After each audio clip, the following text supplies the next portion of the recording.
नवनवीन व्हिडिओ पाहण्यासाठी सबस्क्राइब करा आणि बेल आयकॉनला क्लिक करायला विसरू नका।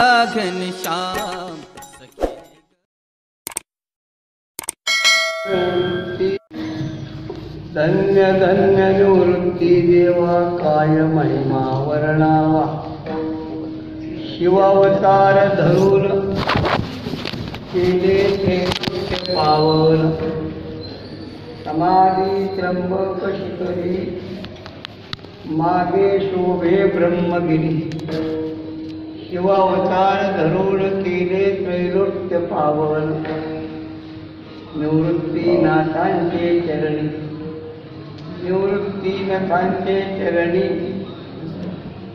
शरण एका जनार्दनी, शिवावतार धरून केले त्रैलोक्य पावन। नमो ज्ञानेश्वराय नमो ज्ञानेश्वराय नमो ज्ञानेश्वराय नमो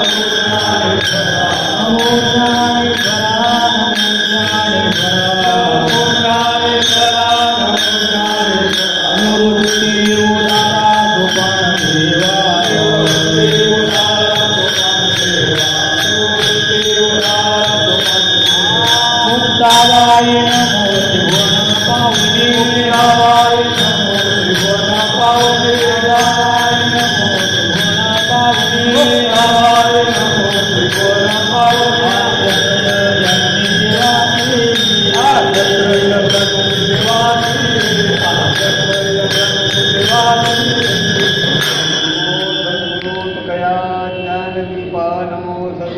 सच्चिदानंद रूपा, नमो सद्गुरु भक्त कल्याण मूर्ती, नमो भास्करा पूर्ण कीर्ती, सेवे लागी देवत धारो तुमच्या लागलो निज चरणा, तुमच्या लागलो निज चरणा, तुमच्या लागलो निज चरणा, सेवे लागी देवत धारो तुमच्या लागलो निज चरणा, तुमच्या लागलो निज चरणा, तुमच्या लागलो निज चरणा, अहो स्वामी तुकया देवा,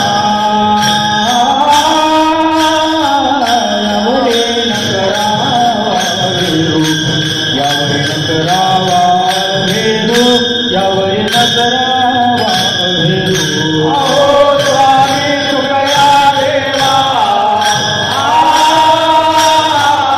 यावरे न करावा भेदू, यावरे न करावा भेदू, यावरे न करावा।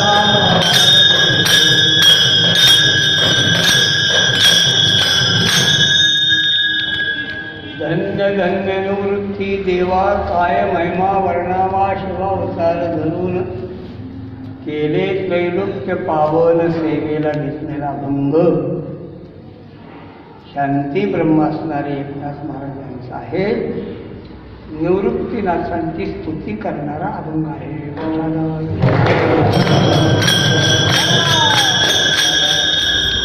आजची यात्रा निवृत्तीनाथांची म्हणून प्रसिद्ध आहे। खरं म्हणजे निवृत्तीनाथांचा समाधी सोहळा आत्ता नाही, तो ज्येष्ठ वद्य द्वादशी, ज्येष्ठ वद्य द्वादशीला बहुसंख्य वारकरी पंढरपूरच्या आषाढीच्या रस्त्यावर असतात, त्यामुळे इच्छा असून सुद्धा समाधी सोहळ्याला जाता येत नाही। प्रत्यक्ष निवृत्तीनाथांचाही समाधी सोहळा त्र्यंबकमध्ये होत नाही, तो नगरमध्ये, नगरच्या मुक्कामात। त्यामुळं आमच्या कराडकरांच्या परंपरेमध्ये केदारबाबा कराडकर हे मोठे मूळ पुरुष होऊन गेले। मारुतीबाबा कराडकर सुद्धा नाही बरं, मारुतीबाबा कराडकर केदारनाथ कराडकरांच्या पाठीमागून 100 वर्ष, केदारबाबा कराडकर यांचा काळ हैबतराव बाबांच्या अशी समकालीन काळ, हैबतराव बाबांच्या समकालीन होते। त्यांनी मोठ्या प्रयासानं निवृत्तीनाथांची समाधी शोधून काढली, नुसती शोधून काढली नाही, तर सगळ्या वारकऱ्यांच्या गाठी घेऊन त्यांना विनंती केली की आपण निवृत्तीनाथांच्या सोहळ्यात जाऊ शकत नाही, त्यांची यात्रा करूया म्हणून पौष वद्य एकादशी ही निवृत्तीनाथांची यात्रा केदार बाबांनी सगळ्यांना सांगून सुरू केली. नुसते नव्हे, पंढरपूरहून पायी दिंडी घेऊन निवृत्तीनाथांच्याकडे जायचं ही प्रथा त्यांनी चालू केली, केदार बाबा कराड. त्यामुळे ही वारी निवृत्तीनाथाची आपण म्हणतो. या वारीला निवृत्तीनाथाकडे गेले की आपण नामा म्हणे प्रदक्षिणा त्यासी जन्म नाही पुन्हा असं त्र्यंबकेश्वरला या वारीला ब्रह्मगिरीच्या प्रदक्षिणेत म्हणा. धन्य धन्य निवृत्ती देवानाथ महाराज सांगतात, काय महिमा आपला महिमा काय पाहिजे. आपण कोण आहात. शिवावतार धरून केले त्रैलोक्य पावन. परंपराच अशी आहे की मच्छिंद्रनाथ हे विष्णूचे अवतार, गोरक्षनाथ शंकरांचे अवतार, गहिनीनाथ परत विष्णूंचे, निवृत्तीनाथ परत शंकरांचे, परत ज्ञानोबा विष्णू. असं हे काय भक्ती सुखा लागी आपण पैकी दोही भागी वाटून या अंगी शेवटही पाणी.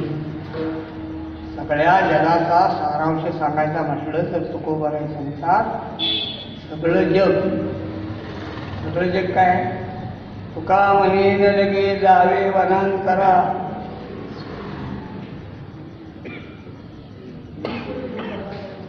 कुठलं कीर्ती नाही चाल नलगे जावे वनांतरा.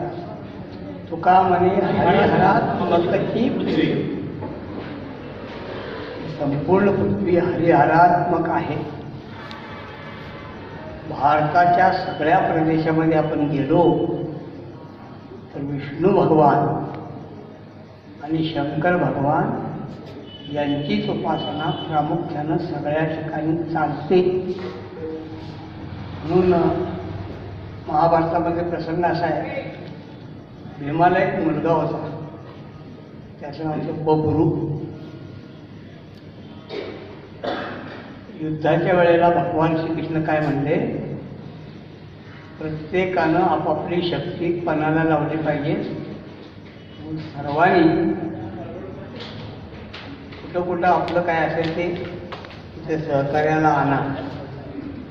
भीमानं भगवंताची एकांतात काढली आणि एकांतात म्हणला, देवा एक चांगला योद्धा आपल्याकडे आहे, पण ते जरा खाजगी प्रकरण आहे, प्रायव्हेट लिमिटेड.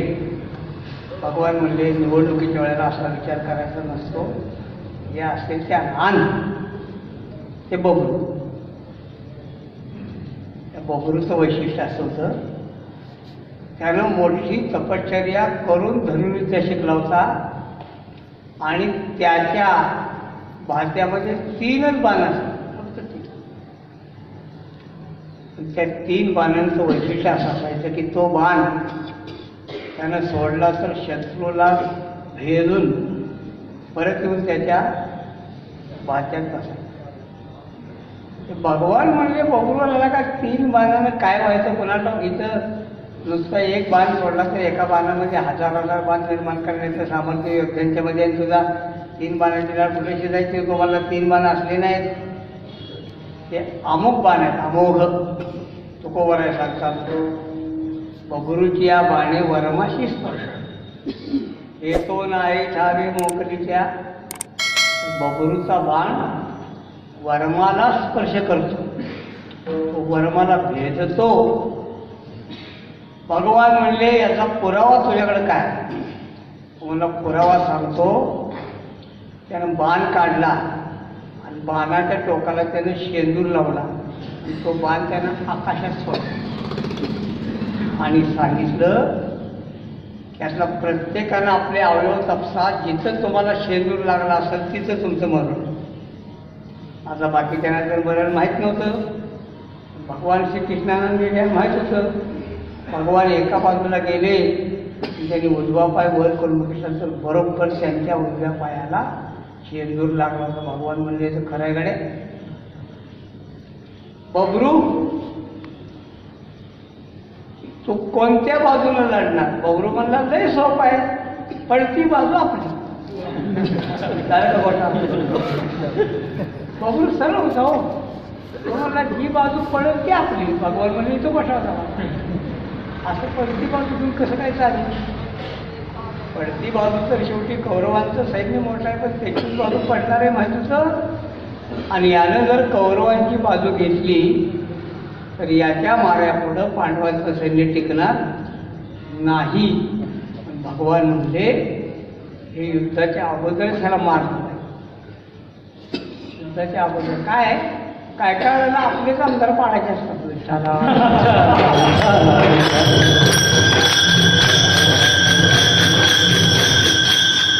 राजकारणी लोकांना माहिती आहे आपल्याला जास्त तुम्ही त्यात इंटरेस्ट आहे. आपली माणसंच पाडायची असतात असं बराच होतो. काय काही वेळेला बऱ्याच लोकांना म्हणजे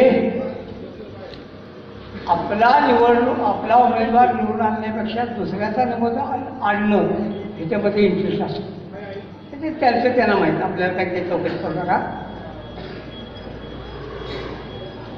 न जायची बबरू पांडवारी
पांडवांच्या विरुद्ध बबरू जातोय देवा म्हणलेलं. आपला असं तर हे मारलं.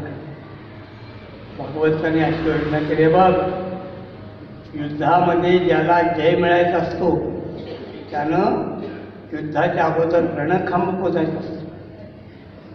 तो रणखांब पोचण्यासाठी जा.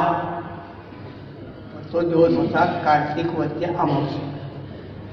महाभारतीय युद्ध महादेव शुद्ध प्रतिपदेला सुरू झाले. कार्तिक वद्य अमावस्याच्या दिवसाचा. आणि भीमाला सांगितलं रणखांब कुणाला पोजून देऊ नकोस. कशी योजना आहे बघा. मुलाला सांगितलं रणखांब पोजायला जा. बापाला सांगितलं रणखांब कोणाला पोजायला देऊ नकोस. अंधारामध्ये बबरू गेला. भीमाचं आणि बबरूचं युद्ध झालं. आणि भीमाने एका गदेच्या तडाख्यामध्ये बबरूला खलास केलं. सकाळी विचारलं भीमा कसं काय? अरे म्हणलं आलो होतं कोणतरी किरण पण मारून टाकले जाग्यावर. अरे पण कोण होतं बघायचं जाऊया की. सगळे पांडव बघायला गेले की बघू लागला राहायला. भगवान म्हणले काळजी करू नको बाबा, हे आपल्या विरुद्ध जाणार होतं म्हणून जाग्यावर सांगतो.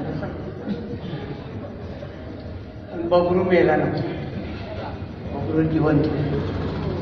भगवान म्हणले बबरू तुझी अखेरची इच्छा काय सांग.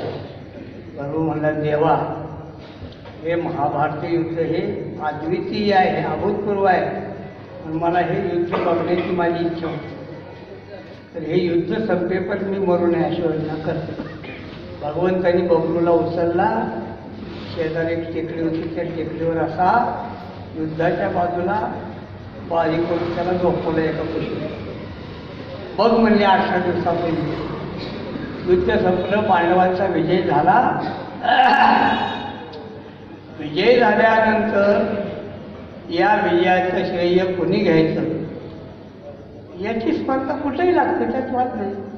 पांडवांच्या मध्ये लागली, मग अर्जुनाला वाटायचं माझ्यामुळे युद्ध जिंकलं, भीमाला वाटायचं माझ्यामुळे युद्ध जिंकलं, दोघांनाही खातवायचं की आपल्यामुळे युद्ध जिंकलं.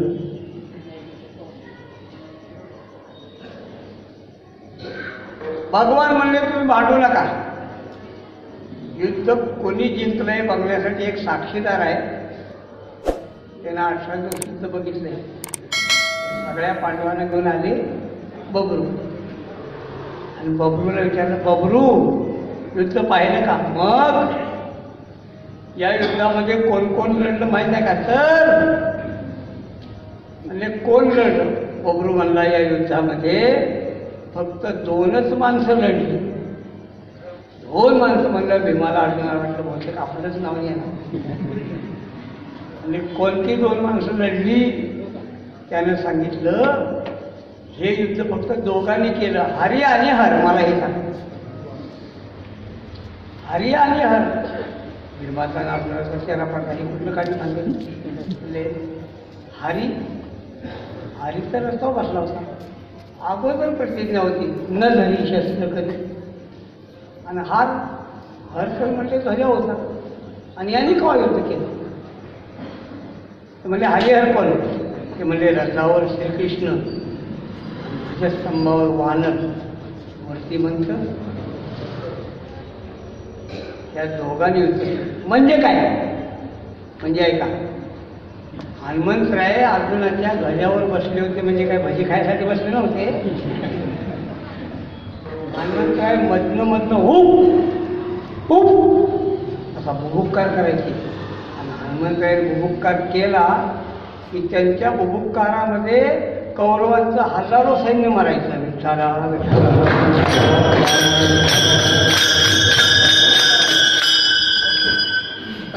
आता महाभारत युद्ध सुरू होण्याच्या अगोदर अर्जुनाच्या म्हणण्याप्रमाणे भगवंतांनी रथ नेला, दोन्ही सैन्यामध्ये उभा. एवमुक्तो अर्जुन संके नाही, विमुक्तो ऋषिकेशो घोडा केशेन भाले सेन भरभसे चापैद्वार.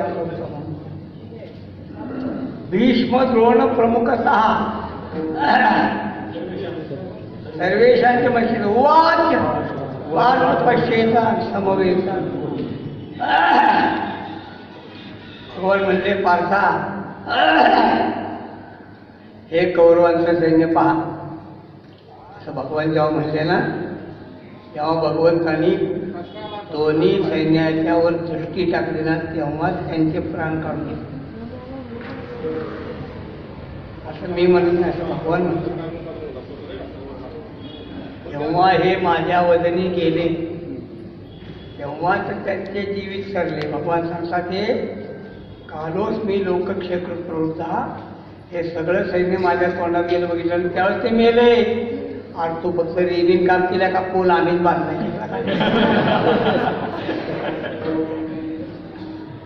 श्रेय घे की. मला सांगायचं कारण हे, सांगायचं कारण आहे लढले कोण? दोघच, हरी आणि हर. सगळ्या जगामध्ये हे 2च तत्व आहेत, हरी आणि हर. आणि हे आलटून पालटून जगाचा उद्धार करतात. शिवावतार धरून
कसं पावन केलंय. समाधीमध्ये भरपूर वर्णन आहे, भरपूर. आपल्याला वेळ कमी पडेल एवढं वर्णन. अगोदर तिघांचं वर्णन सांगतो आणि मग प्रत्येकाचं सांगतो. अगोदर तिघांचं वर्णन सांगतो. रुक्मिणी विचारलं, रुक्मिणी पुढे देवाशी औपस्ती होय माता ज्ञानासारे का काका तुम्ही जरी करा हे सांगावे. यांचे कोण कोण बंधू त्रिवर्ग. भगवंतांनी सांगितलं देव म्हणते ब्रह्मा होय. हे सोपान का काहीच ना. देव म्हणते ब्रह्मा होय. सोपान जे निवृत्ती ऐसे ब्रह्मा विष्णू ऐसे ब्रह्मा विष्णू हा मुक्ता इथे सारावया चराचर कली माझी अवसरली. एक प्रमाण. दुसरं प्रमाण सांगतो. भगवान परमात्म्याला निवृत्ती नसून ज्ञानोपर आहे. यांनी समाधीच्या प्रसंगामध्ये असं वर्णन केलेलं आहे. देवा आमचं एक ऐका. तिघेही उभे सन्मुख तिघाही थोर संतोष विनविती केशवा स्वामी विनंत्या उधारी जो हे अलंकापुरासी महापावे कोटी तीर्थासी जो जो भक्ते स्नानासी पवित्र करावा. ऐसे ऐकोनी श्रीहरी म्हणे धन्य धन्य तुमची कधी. जगदोद्धार केला संसारी 22 वर्ष. भगवान सांगतात तुम्ही हे मोठं काम केलं. आता सुट्टा भगवंताच्या मुखातच आहे. देवेंद्र महाराज देवाच्याच मुखात सगळं आहे. भगवान सांगतात देव म्हणती शिवाचा देव म्हणती शिवाचा देव म्हणती शिवाचा म्हणती शिवाचा तार दाता अवतार दाता अवतार दाता अवतार दाता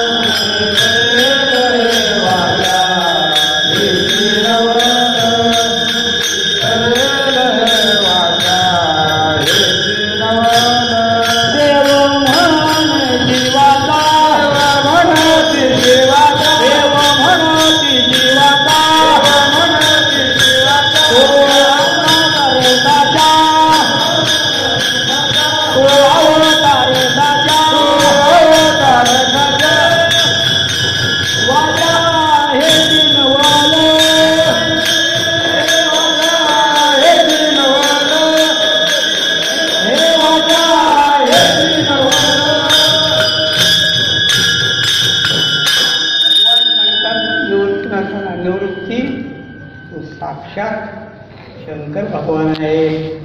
देव म्हणती शिवासा असं सांगितले ना. असं ज्ञानोबाने सांगितले. देव म्हणे ज्ञानेश्वरा तू अवतरुणी माझी चराचरा हरिला महादोष सारा तुझे कवित्वे. आणि असं सोपान काकांना असं सांगितलंय. देव म्हणे ब्रह्मावतारा अवतरुणी माझी चराचरा हरला महादोष नाही. देव म्हणे ब्रह्मावतारा या अवघ्या चराचरा श्रेष्ठ सृष्टी निर्धारा मनुष्य रूपे अवतरला असते. तिघांचं सांगितलं ना. आता तिघांचं परत एकच नाही का.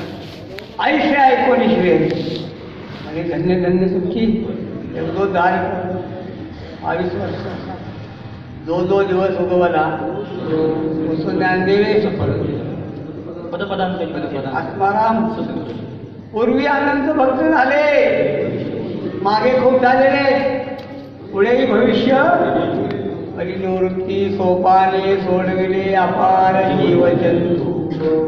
मागे झाल्यात पुढं होतील, यांच्यासारखं होणं नाही. भक्त ज्ञानी आणि वैरागी, भक्त ज्ञानी आणि वैरागी, ज्ञानी आणि वैरागी, भक्त ज्ञानी आणि वैरागी. धन्यवाद सात होऊन ज्ञानदेवाय सात होऊन ज्ञानदेवाय सात होऊन योगी, ज्ञानदेवाय सात होऊन योगी. न देखो नाही कोणाची लागी, न देखो नाही कोणाची लागी, न देखो नाही कोणाची लागी, न देखो नाही कोणाची लागी. संती वाटे बहुत, संती वाटे बहुत, संती वाटे बहुत, संती वाटे बहुत, संती वाटे बहुत, संती वाटे बहुत. ज्ञानोपाय भगवान सांगतात, ज्ञानोपाय कसे भक्त ज्ञानी आणि वैरागी. ज्ञानोपायासारखी भक्ती नाही, ज्ञानोपायासारखं वैराग्य नाही, आणि ज्ञानोपायासारखं ज्ञान. भक्त कसे आहेत? हे योगी आहेत, योगी आहेत. योग्याने पसाखंडावर घेणं हे विशेष आहे ना. माझे जीवीची एखाद्या मोठ्या व्यक्तीने एखाद्या सामान्य व्यक्तीचा स्वीकार केला तर त्या वस्तूचं मोल वाढते. महात्मा गांधींच्या वापरातल्या सगळ्या वस्तू दिल्लीमध्ये जोपासून ठेवलेल्या आहेत. त्याचा चष्मा केला बघा, जाऊ द्या, जाऊ द्या म्हणजे चष्मा जाऊ द्या नाही काय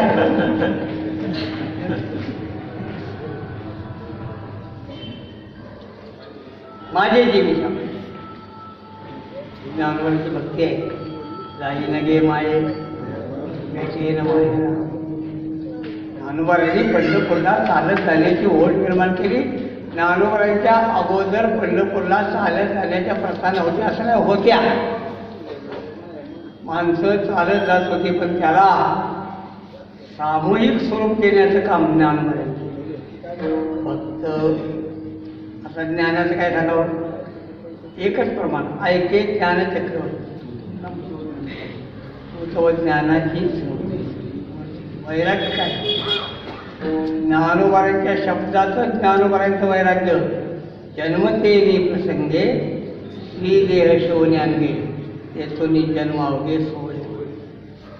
त्याला निष्कलंक ब्रह्मचारी म्हणतात ना. नमो ज्ञानेश्वरा निष्कलंका, असं ज्ञानोबा निष्कलंक जीवन आहे. म्हणून ज्ञान भगवान सांगतात, जो दिवस उगवला तो ज्ञानदेवेचा पाठ केला, पदपदांतरी केला.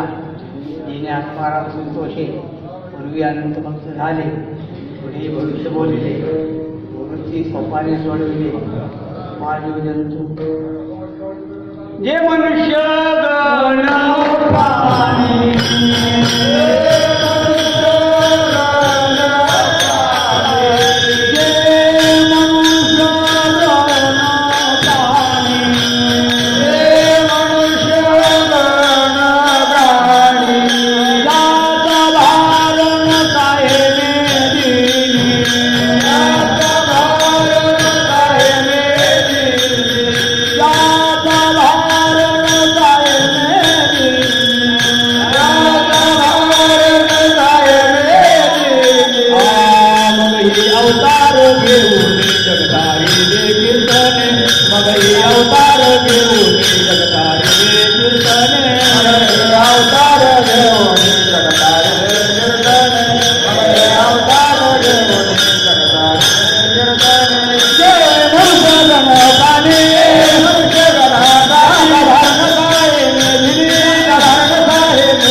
प्राणी यांचा भान साहेब एकविनी मग ही अवतार घेऊन जगसारी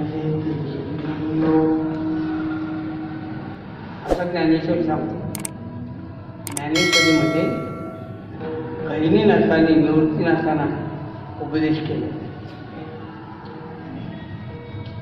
शिरसिंधू परिषद सगळं सांगत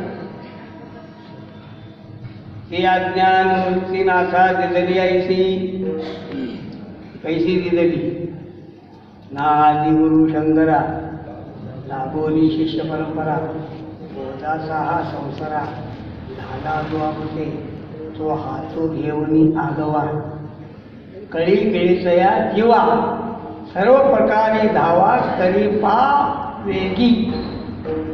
पुढे ज्ञानोबाऱ्या सांगतात आधीच तव तो कृपाळू वरी गुरु आज्ञेचा बोलू मग झाला तैसा वर्षा काळू खवळणे मेघा. म्हणून जगामध्ये काही माणसं येतात ना ती फक्त जगण्यासाठी येतात. बाकी काही आपल्या जीवनाला काहीच अर्थ नाही. तुम्हाला कसं सांगतो काही अर्थ नाही. आपण जगतो का? आपण जगतो का? मरत नाही म्हणून मी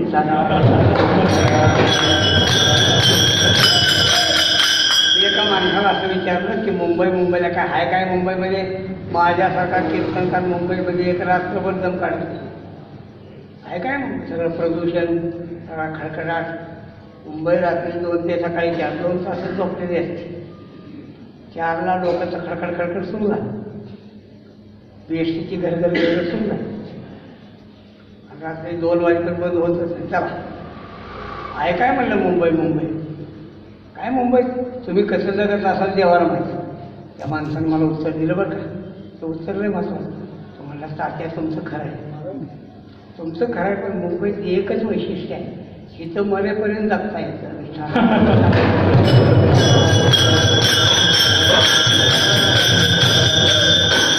उपाशी पण म्हणत नाही मुंबईत. तुला उद्योग मिळतोच. या जगण्याला काहीच आपण काय कोणतंही आपलं जीवन आहे ना दिशाहीन आहे. तुकोबाला सांगतात जुनतेले गाला बांधली डोळे मागे आज डोळे गेले पडे काळे लोकी चुकीने कळे लोके बरोबळे बस.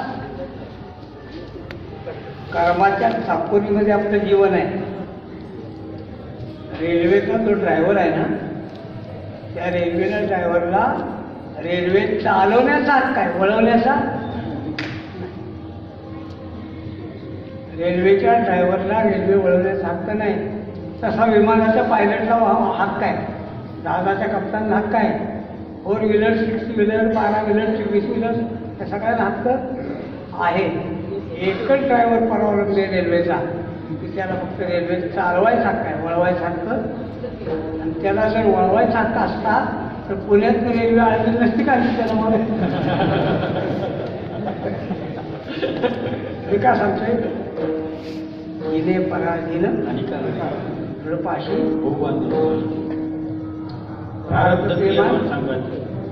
ओवळची सत्ता आपलिया. आपल्या हातामध्ये क्रियमानाचं स्टेरिंग आहे पण आपली गाडी प्रारब्ध आणि संचित या 2 रुळावर चालते. त्यामुळं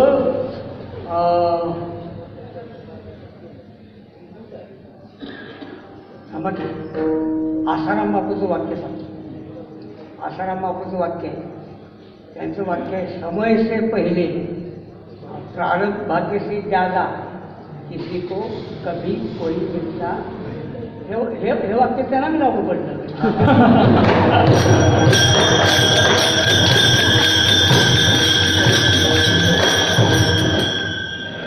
जाऊ दे. का सांगितलं मी हे? जिने पराधीन वर आलेल्या माणसांचं 2 प्रकारचं जीवन आहे. एक परावलंबी आपल्या काही नाही. इथे येण्याचा हक्क नाही राहण्याचा हक्क नाही जगण्याचा हक्क नाही जाण्याचाही हक्क कुठलाच हक्क नाही. आपण इथे येतो म्हणजे स्वखुशीने येतो काय? मातेच्या वदर कोरी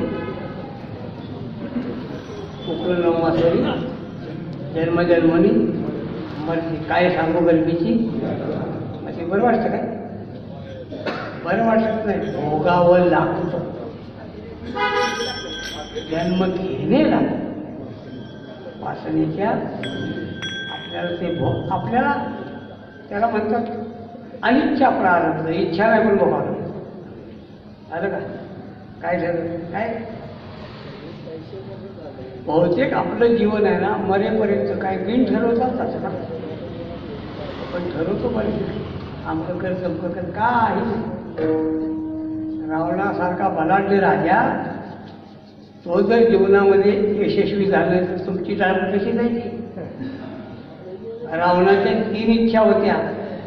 पहिली गोष्ट समुद्राचं पाणी त्याला गोड करायचं. रावण भयंकर प्रयत्नवादी. दुसरी गोष्ट त्याला आकाशाला शिडी लावायची.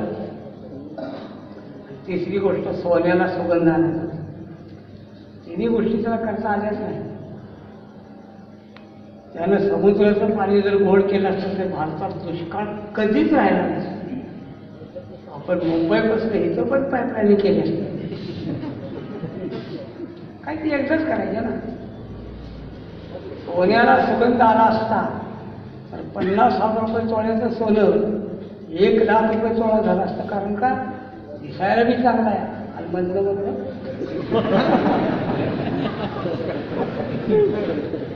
आणि स्वर्गाला जर शिडी लावली असती तर दीक्षिकांचा धंदा बंद पडला. यांनी झालं नाही. रावण यशस्वी झाला. तुम्ही काय म्हणाल?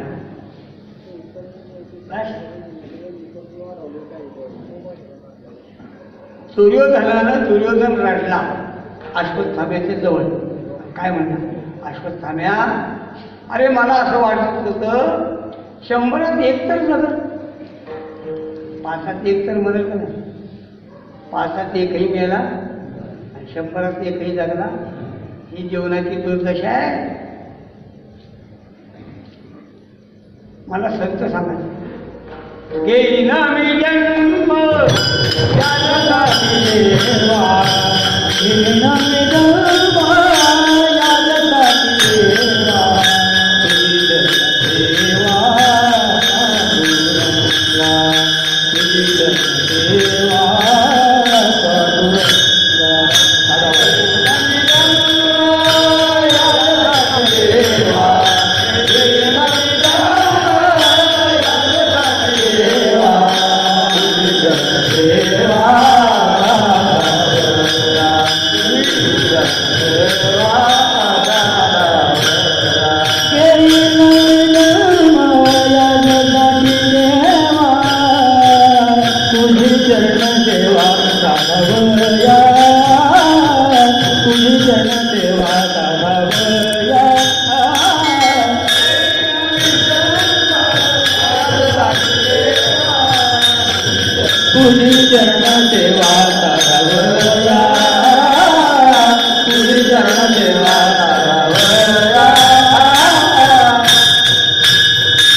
ठरवून येतात.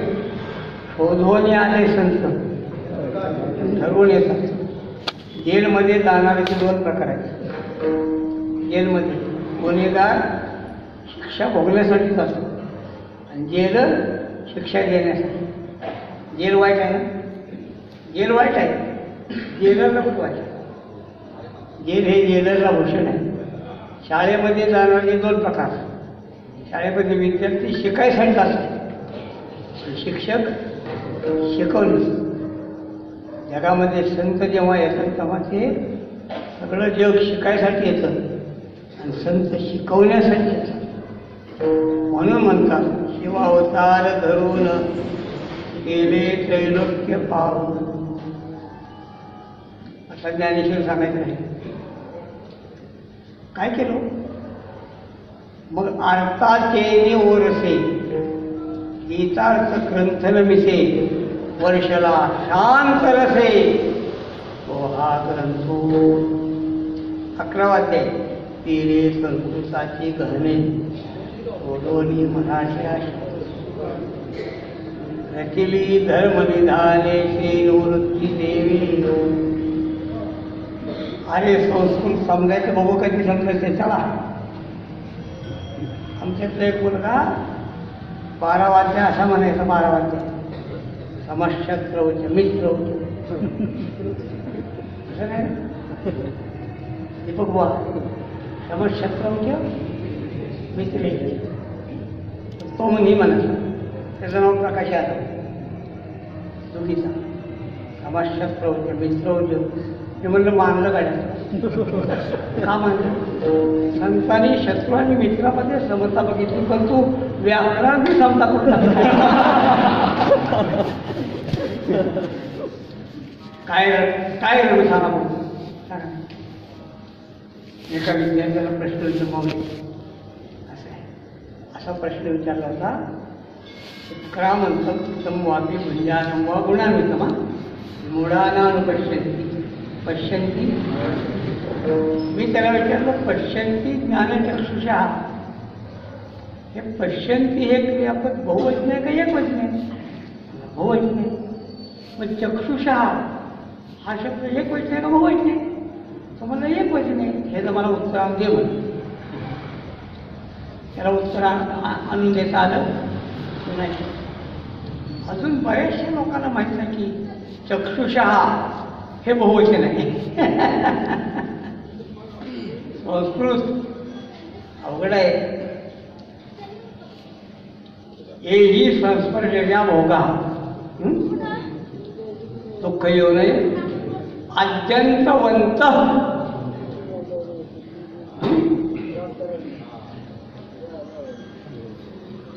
काय न तेशुरामध्ये मी एका विद्यार्थ्याला हा प्रश्न होता. अत्यंतवंत हा शब्द आहे ना, त्याच्यातला मूळ शब्द मला थोडं सांग. अत्यंतवंत त्याच्यामध्ये मूळ शब्द कोणता आहे? आता मी कधी परीक्षेला वरळलं नाही.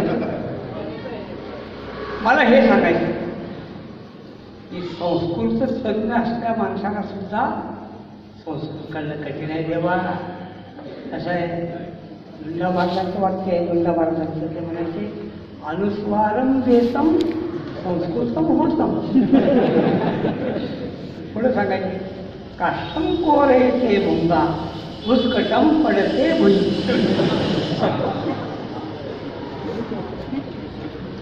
मला हे नाही सांगायचं. आमची गाथा आहे. त्या गाथ्यामध्ये मला एका माणसाने प्रश्न विचारलो, तात्या तुमच्या गावात तुमच्या गाथ्यात अनुस्वार नाही. म्हणलं अजून काय काय द्यायची राहिल्या तुमच्या.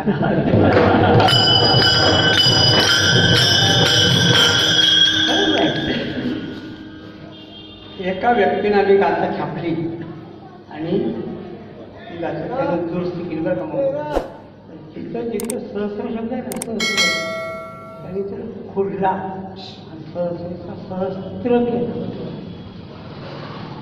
विशेष म्हणजे ते दिंडीचा मालक आहे.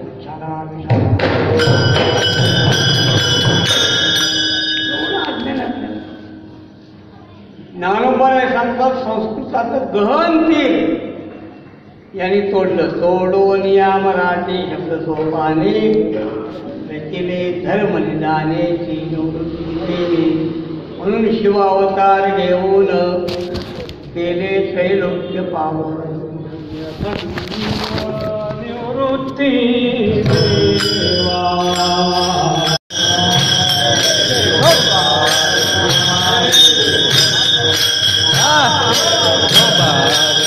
शेखरी मागे शोभे ब्रह्मगिरी यांची समाधी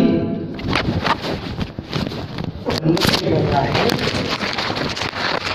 नामदेव आणि शास्त्रीय आणि घरी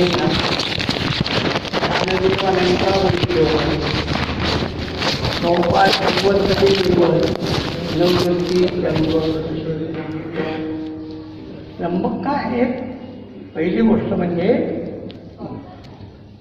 समाधी घेणं हा जो प्रकार आहे तो योग्यामध्ये. योग्याचं जीवन हे शिवनिष्ठ असतं. जिथं जिथं समाधी आहे तिथं तिथं कोणत्या तरी शिवलिंगाचं ठिकाण आहे. सिद्धेश्वर माहितीच आहे. त्याला सासवडला वटेश्वर. भगवान सांगतात सोपान काकांना, सिद्ध साधकाचे स्थळ हा वटेश्वर प्रतिमूळ, याचे म्हणती सोयवळ निळकंठ प्रथम. त्याचं नाव निळकंठेश्वर आहे. सोपान काकांच्या मंदिराच्या करेच्या पलीकडल्या दक्षिणेच्या बाजूला अतिशय रम्य दाट झाडीमध्ये ते ठिकाण. वटेश्वर वेगळे बरं का, ते संत आहे. पण सासवडचं देवस्थान वटेश्वर प्रतिमूळ. असं मुक्ताबाईने देह ठेवला नाही, परब्रह्मात विलीन केला. मुक्ताबाईच्या ठिकाणी सुद्धा मेहुलला काय ठिकाण नाही शंकराचं नाव सोमेश्वर प्राचीन मंदिर आहे ना. आपल्याला संशोधनामध्ये जायचं नाही, तर तिथं ठिकाण सांगितलं. त्या ठिकाणी सोमेश्वराचं अतिप्राचीन मंदिर आहे. झालं हे सगळीकडे. तेरला संत गोरोबा काकांची समाधी आहे, तर तिथं काळेश्वर ते लिंग सुद्धा अतिप्राचीन आहे. मंदिर सुद्धा प्राचीन आहे, खूप प्राचीन. म्हणजे हेमाड पंथाच्या अगोदर हेमाडपंथी मंदिर आहे, तर त्याला 1000 वर्ष झाली. यादवांच्याकडे हेमाद्री पंथ या नावाचा एक ब्राह्मण होता. त्याच्या कल्पनेतून जी शिल्पकला झाली त्याला हेमाद्री पंथीय असं म्हणायचं. नंतर त्याचा अपभ्रंश झाला हेमाड. आपले अपभ्रंश बरेचसे होते. हे माणसाला अपभ्रंश करण्याची सवयच असते. गाडी ओव्हरलोड झाली असं पण म्हणत नाही.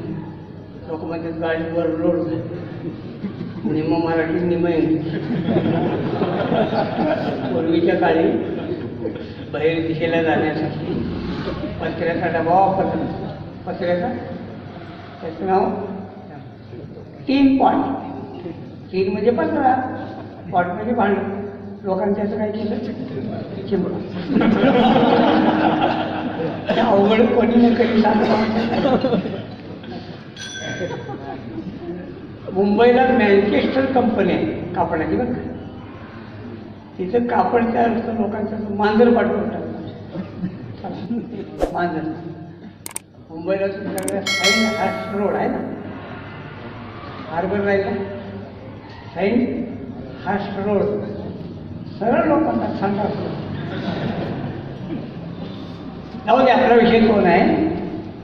तर हे संत जिथं चिरसमाधी घेतात त्या ठिकाणी समाधी त्र्यंबक शिखरी मागे शोभे ब्रह्म. खूप वर्ष ती समाधी काय आहे. नामदेवांच्या काळानंतर जो मोंगलांचा काळ गेला ना, त्या मोंगलांच्या काळामध्ये आपली सगळं तीर्थ दैवत सगळी लुप्त झाली. आळंदीला सुद्धा ज्ञानोबांच्या समाधीचं संशोधन नाथमहाराजांनी केले ना. आल्या वृक्षाशी मुळी कंठाशी लागली नाथमहाराजांचा येऊन समाधी त्र्यंबक शिखरी मागे शोभे ब्रह्मदेवी. मग नाथराज सांगतात मूर्ती नाथांचे चरण एका जनार्दनी ज्ञानेश्वर.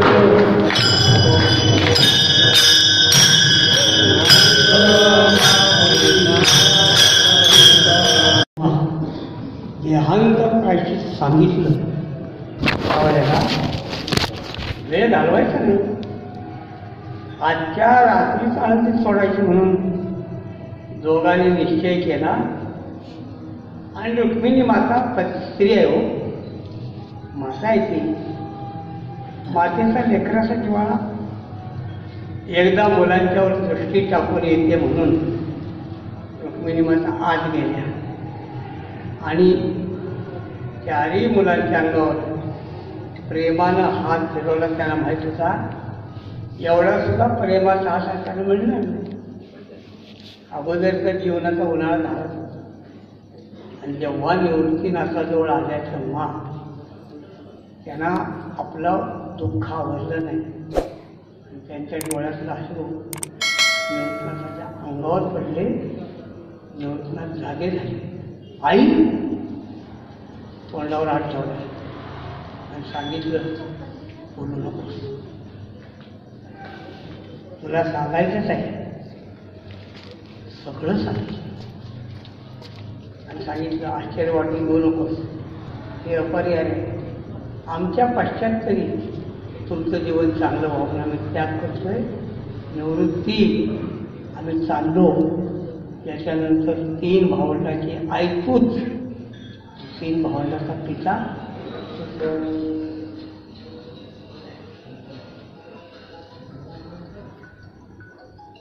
फोन बंद स्विच फोन स्विच ऑफ करता येत नाही. ती माणसं फोन का बाळगतात मला अजून कळत नाही. कमीत कमी फोन स्विच ऑफ करतात. ज्ञानोबाऱ्यामध्ये ज्ञानेश्वरीमध्ये उभे येतात जैसे मरकटी नारळ तोडली तसा प्रकार आहे.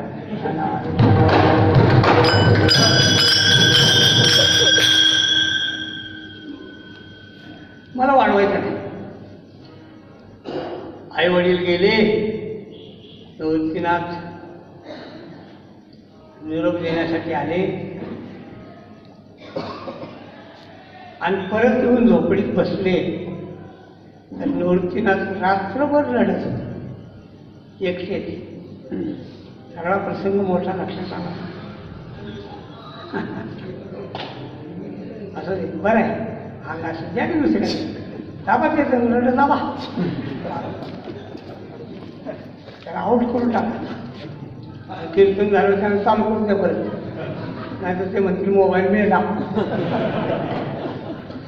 काय रात्र गेली. ज्ञानोबाराय पहिल्यांदा जागे झाले 8 वर्षाचे. हो बघितलं तर निवृत्तीनाथ असे कुडाला टेकून रडते. दादा तुम्ही रडतात, काय झालं? रात्रभर आवरून धरलेला शोकाचा अनावर झाला. निवृत्तीनाथ ज्ञानोबाच्या गळ्यात पडले आणि ओक्सा ज्ञानोबा आपले आईबाबा गेले. थोडं सोपा नाही मोठं आहे हे सगळं. या मुलांचं जीवन काय झालं असं नुसती कल्पना करा. नुसती भारतीय स्वातंत्र्यामध्ये ज्यांनी आपल्या प्राणाच्या आहुती दिल्या ना त्यांच्या त्यागाचा विसर ह्या सगळ्या बोके आमदार खासदारांना पडला. आमदार खासदार बोकेत बोके आणि आपल्या पूर्वासुरीच्या संतांनी काय त्याग केलाय त्याचा विसर विलासी कीर्तन करणार पडेल. जाऊ द्या म्हणजे जाते ती कुठं राहील. विषय काय त्याच्यानंतर निवृत्तीनाथच तिघांचे आहे. तिघांचे वडील निवृत्तीनाथच. मग निवृत्तीनाथांनी काय केलं असेल तर असा समाजाच्या अवयवांना अपेक्षा आहे. मायेचा आजार ज्याला आपल्याकडे आईवडील बी नाहीत असा निवृत्तीनाथांनी ओळखलं. जैसे वज्र कवच नेईजे मग शस्त्रांचा वर्षाव साहित्य तसं या समाजाची उपेक्षा तिरस्कार बहिष्कार अवहेलना हे सगळं सहन करण्यासाठी निवृत्तीनाथांनी ज्ञानोबाराय गोपाल काका मुक्ताबाई या तिघांनाही योगाचं वज्र कवच झालं. तीनही भावंड निष्णात योगी आहेत. निष्णात मुक्ताबाईचे काय अभंग असं म्हणजे काम पडतोय कसा आहे कळत नाही आपण लोक. निवृत्तीनाथांची त्यांच्यापेक्षा अवघड आहे. घासा निवृत्तीनाथाची बारकी आहे समजण्यासाठी खूप अवघड आहे. असं यांचं कार्य आहे. आणि म्हणून आपल्याला सांगतात शिवावतार धरून तेले त्रैलोक्य पावन एक, म्हणून निवृत्तीनाथ म्हणजे त्र्यंबकेश्वर हे वारकऱ्यांचं आद्यपीठ आहे.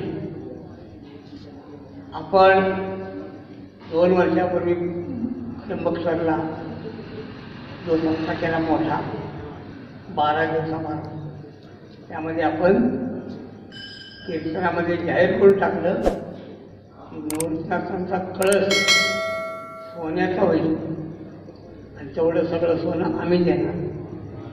आम्ही म्हणजे आम्ही नव्हे, 12 ज्योतिर्लिंगाचे वाचक असं आम्ही सांगितलं. योगायोगानं आज प्रदक्षिणेला गेलो होतो, तिथं आता ते ट्रस्ट नाही, ट्रस्ट बरकत झालं का प्रशासन आहे, पण प्रशासन सुद्धा चांगले आहे. गंभीरी नावाचे वकील आहेत, त्यांनी निवृत्तीनाथाचं शिखर संपलं, आता पूर्ण झालं, भव्य देखणं असं त्याच्यावर कळसाचं काम आहे. आम्ही सकाळी लवितकर, संजय नाना, मंदिरातले पूजारी आम्ही सगळे बसतो होतो.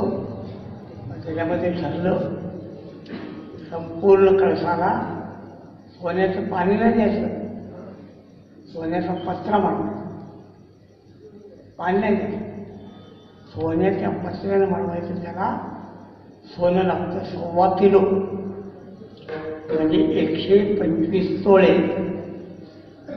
एवढं सोनं लागतं, म्हणजे 62.5 लाख, बरोबर आहे का? बरी 62.5 म्हणा लाख. पण आम्ही दुपारी त्यांना सांगितलं करणार. आम्ही निवृत्तीनाथांच्या समोर त्र्यंबकेश्वरामध्ये आम्ही शब्द केलाय ना, आम्ही शब्द पूर्ण करणार.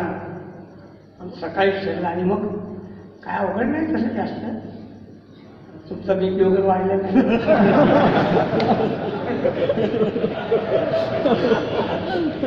बुवा काय प्रस्तावना करणार आहे तरी अवघड नाही.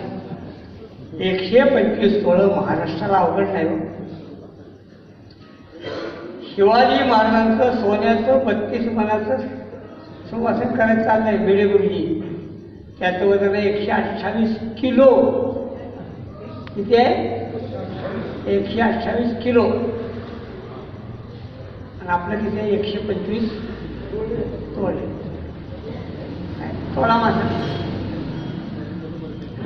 आपलं तुमच्या माहितीचा विषय असू दे, आम्ही कोणालाही आग्रह करणार नाही, पण ज्यांना त्याच्यासाठी हातभार लावायचा त्यांनी माझ्याशी संपर्क साधा. आपलं 1 ग्रॅम जरी सोनं आलं तरी तेही वाया जाणार नाही. 1 ग्रॅम 10 बायाने 1 ग्रॅम दिले की थोडं जाणार. आपल्या माहितीसाठी विषय तो मला मुख्य विषय सांगायचा नव्हता. मला सांगायचं होतं निवृत्तीनाथ हे आपला आद्यपीठ आहे, मग त्यांचाही गौरव झाला पाहिजे. तुकाराम झाला का नाही? निवृत्ती ज्ञान